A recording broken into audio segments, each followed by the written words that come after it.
नमस्कार दोस्तों, पाप करने के लिए क्यों विवश हो जाता है मनुष्य। भगवान श्री कृष्ण ने बताई है वजह और बचाव के उपाय। भगवद गीता को हिंदू धर्म ग्रंथों में एक मुख्य स्थान दिया गया है। गीता का उपदेश भगवान श्री कृष्ण द्वारा अर्जुन को युद्ध की भूमि में दिया गया सर्वश्रेष्ठ ज्ञान है।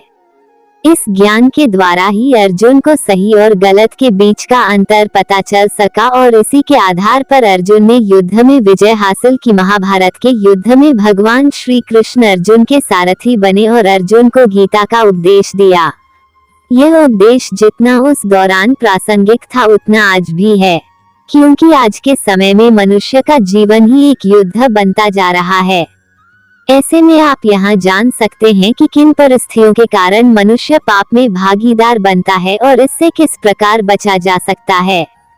ये दिया उत्तर। किम प्रयुक्तो पापम चरति पुरुषः अनिच्छन्नपि वार्ष्णेय बलादेव नियोजितः। इस श्लोक में अर्जुन भगवान श्री कृष्ण से यह प्रश्न पूछता है कि मनुष्य न चाहते हुए भी बुरे कर्म क्यों करता है, जिसके उत्तर में भगवान श्री कृष्ण कहते हैं कि मनुष्य की वासना और निहित स्वार्थ के चलते ही वो पाप करने के लिए विवश हो जाता है। ये है सबसे बड़ा कारण। पाप करने की सबसे बड़ी वजह मनुष्य की काम भावना, किसी चीज को पाने की इच्छा है, क्योंकि काम वासना से क्रोध उत्पन्न होता है और क्रोध से भ्रम पैदा होता है, जिससे सबसे पहले बुद्धि नष्ट हो जाती है और यही मनुष्य के विनाश का कारण बनती है।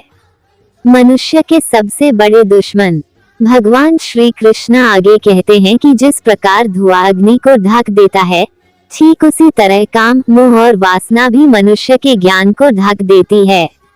इन्हीं कारणों के चलते मनुष्य पाप करने के लिए विवश हो जाता है। ऐसे बचे पाप से। भगवान श्री कृष्ण पाप से बचने के कुछ उपाय भी गीता में बताते हैं, जिसके अनुसार मनुष्य को आसक्ति या विरक्ति के प्रभाव के अधीन नहीं होना चाहिए। जब किसी व्यक्ति में आसक्ति और विरक्ति का अभाव होता है तो उस जीवन को ही उत्तम माना जाता है। धन्यवाद।